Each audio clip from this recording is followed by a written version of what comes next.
Good morning मित्रांनो, welcome back to the 30 days series with me. मध्ये आजचा day आहे 15 आणि मी सकाळचा आवरून लागली आहे दुपारच्या स्वयंपाकाला डिरेक्टली, कारण का मला जायचं होतं कुठेतरी बाहेर.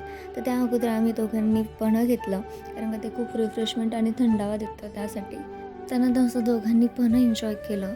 आता तो कुकर थंड झाला तर मी आधी डाळ घरटून घेतली, कारण का काही खडेमाती असेल तर ती निघून जाईल.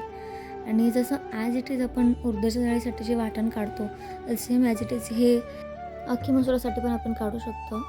आणि तेल इतकं तापलेलं होतं की फॉर्च्युनेटली की अंगावरती उडवलं नाही आणि त्याहून मेन की माझं वाटण जळालं नाही. त्यानंतर फोडणी देऊन घेतली, मस्त डाळ उकळून घ्यायची. तर स्वयंपाक झाल्यानंतर आम्ही गेलो मावशीकडे. तर आज खरं तर दाताच्या लग्नाच्या रिच्युअल्सला सुरुवात झाली होती. तर आज होती गोड पुरणचा कार्यक्रम, जसं की तुम्ही बघू शकता की कशा पद्धतीने करतात. तर त्यानंतर घरी आलो आणि इतका पाऊस चालू झाला आणि वाराही खूप होता. तर आम्ही सगळ्यांनी रेस्ट घेतला थोडा वेळ आणि त्यानंतर आम्ही दोघेजण गेलो साड्या पिकअप करायला. आणि हा जो का व्ह्यू होता, माझा कॅमेरा एवढं जस्टिफाय करत नाही आहे, खूप छान होता. त्यानंतर अनफॉर्च्युनेटली तिथे गेल्यावरती आम्हाला कळालं आणि एक इन्सिडन्स असा घडला की आमच्या साड्या लवकर भेटतच नव्हता.